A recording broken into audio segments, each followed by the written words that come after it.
Hi, welcome back to the channel. And if you're new here, I'm the CEO of Lawyers Limited, a law firm based in Washington, D.C., which manages asset protection planners.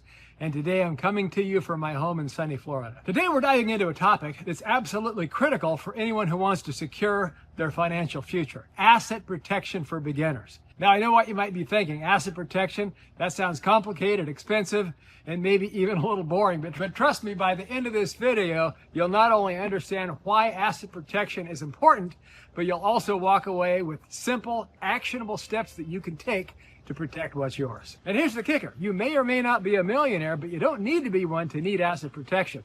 If you own a home, have a savings account, or even just a car, you're already at risk. Lawsuits, financial hardships, unexpected life events can happen to anybody. So whether you're just starting to build your wealth or you've already got a substantial portfolio, this video is for you. And before we dive in, make sure you hit that subscribe button if you haven't already. Ring that notification bell so you don't miss out on any more tips and strategies to protect and grow your wealth. All right, let's start with the basics. What is asset protection and why does it matter? Well, simply put, asset protection is the process of safeguarding your wealth from potential risks like lawsuits, creditors, or even divorce. It's about creating a shield around your hard-earned assets so that no matter what life throws at you, your financial foundation remains intact. Now, you might be thinking, but I'm not a billionaire. Why do I need this? Well, let me tell you a quick story. A few years ago, we had a client, let's call him John. John was a successful small business owner. He had a nice house, a couple of rental properties, and a healthy savings account. And then one day, one of his tenants slipped and fell on a rental property. The tenant sued John for $1 million. Even though John had insurance, the lawsuit far exceeded his coverage limit. Long story short, John lost almost everything: his savings, his rental properties, even his primary home. And that's why asset protection matters. It's not just for the ultra wealthy, it's for anyone who has something to lose. So let's be real, most of us do. Now, here's a staggering statistic. According to the American Bar Association, there are over 40 million lawsuits filed in the U.S. That's 1,250 lawsuits for every 10,000 people per year. And it's not just lawsuits you need to worry about. Financial hardships, medical emergencies, and even divorce can wipe out your assets if you're not prepared. So the question isn't if you need asset protection, it's when you're going to start.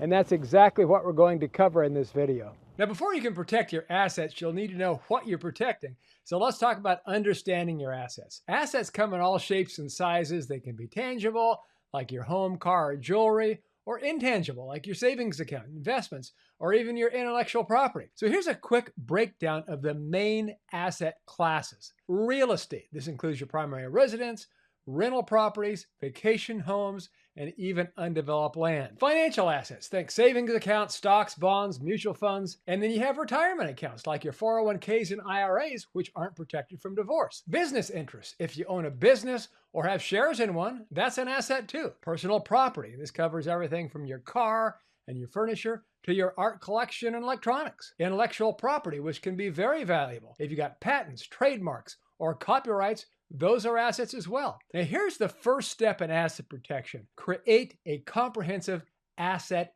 inventory. This is basically a detailed list of everything you own along with its estimated value. So why is this important? Because you can't protect what you don't have. Plus, having a clear picture of your assets will help you identify which ones are most vulnerable and need the most protection. Now, here's a pro tip. Use a spreadsheet or an app to keep track of your assets and include details like purchase dates or current values and any associated liabilities like mortgages or loans. And don't forget to update it regularly. So that brings us to simple steps to protect your assets. So now that you know what you're protecting, let's talk about how to protect it. Now, here are 3 simple steps you can take to safeguard your assets. Step 1, establish legal entities. You are taking notes, aren't you? One of the most effective ways to protect your assets is by creating legal entities like LLCs, limited liability companies, or trusts. So let's start with LLCs. An LLC is a separate legal entity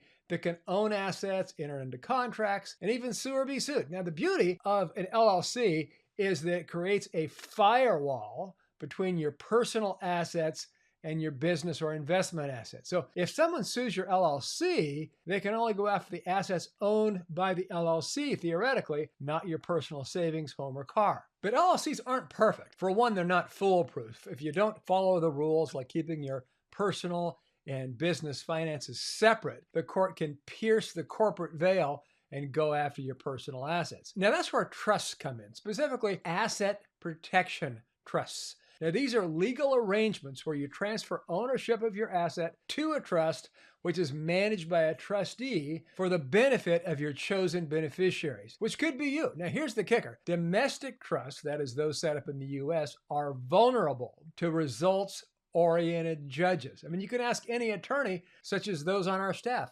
Judges don't always follow the law. And if a judge is bent on a certain outcome, he or she will twist the facts to achieve the end. So we've seen it where judges decide that you set up a trust to keep money away from your creditors, then they order the trustee of the trust to hand over your assets. And if the U.S.-based trustee has the choice of handing over your assets or his own, you know what the choice will be. That's why many people opt for offshore asset protection trusts. And we set these up in places like Cook Islands, Belize, or Nevis. These jurisdictions have strong asset protection laws, the strongest in the world, that make it nearly impossible for U.S. courts to touch your assets. So U.S. courts don't have jurisdiction over our offshore law firm that serves as the trustee. In fact, we've set up more Cook Islands trusts than any firm in the world, and we know of no client who has lost funds from one of the Cook Islands trusts that we've established. Step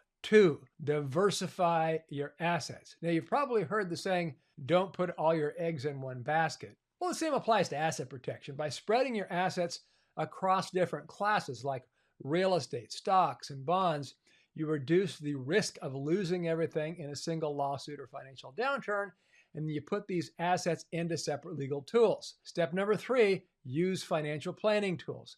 Retirement accounts like 401ks and IRAs offer some level of asset protection, but they're not bulletproof. For example, while ERISA-qualified retirement plans are generally safe from creditors, IRAs have limited protection depending on your state. For example, California, where I used to live for 20 years, I live in Florida now. For example, if a judge feels that you can support yourself in retirement through some other means, the judge can take your IRA. So while these tools can be helpful, they should not be your only line of defense. Plus, they are severely limited in the amount you can contribute when the brown stuff hits the circulatory device. Plus, IRAs and 401ks are not protected in divorce. Section number 4, common asset strategies. Let's dive deeper into some of the most common asset protection strategies. Number 1, asset protection trusts. And as I mentioned earlier, asset protection trusts are powerful tools. But here's the pro tip. Put an LLC inside the asset protection trust. So why do we do this? Because it adds an extra layer of protection. The LLC owns the asset, and then the trust owns the LLC. Okay, so why do we do this? This makes it harder for the creditors to reach your assets. First of all, it allows you to be the manager and the bank account signatory when the waters are calm. And secondly, when a legal attack results in a judge trying to force you to hand over the loot, our Cook Islands law firm can step in as LLC manager and do what you paid them to do. They're not subject to your local court orders, and they can protect your money so you have access to it, but your enemies at law do not. Number 2, land trusts. Now, land trusts are great tools for keeping your ownership of real estate private. Some contingency fee attorney looking for deep pockets searches your name in the county recorder's office and nothing shows up. You essentially own and control the property, but your potential opponent cannot find it. So privacy. Number 3, limited liability companies or LLCs. Now, LLCs are great for protecting business and investment assets, but remember, they're not a set it and forget it solution. You need to maintain proper records, hold annual meetings, and keep your personal and business finances separate. Where they do have fewer formalities in corporations, you still need to handle them and operate them properly. With rental properties, what we do is we make the beneficiary of each land trust a separate LLC, so the lawsuit on one property does not take the others like a row of dominoes. Strategy number 4, equity stripping. We record line of credit mortgages against each piece of real estate payable to your LLC. And then if needed down the road, a third-party lender can fund the mortgages against your properties with the proceeds going to your asset protection trust. So it sucks the equity out of the property and really leaves nothing of value to take. Strategy number 5, financial planning tools. Now this includes retirement accounts, annuities, life insurance policies that can all play some role in asset protection. But as I said earlier, they are not foolproof. So use them as part of a broader strategy, but not as your sole protection. Okay, section number 5 of this video is taking action. Next steps. All right, so you've got the knowledge. Now it's time to take action. So here's what you should do next. Number 1, consult with professionals. Now, asset protection can be complex, so it's important to work with experienced professionals. And at Lawyers Limited and Asset Protection Planners, we have a team of attorneys and consultants who specialize in asset protection. So if you're ready to get started, reach out to us at assetprotectionplanners.com and fill out a free consultation form. So number 2, start small and build gradually. You don't have to do everything at once. So start with simple steps like creating an LLC or setting up a basic trust, and then build from there. Number 3, stay informed. Laws and regulations change, so it's important to stay up to date. Subscribe to our channel for more insights and tips on protecting your wealth, and we'll try to help keep you up to date. And speaking of subscribing, if you found this video helpful, be sure to hit that subscribe button and ring the notification bell. Your support helps us create more content like this. So thanks for watching, and we'll see you in the next video.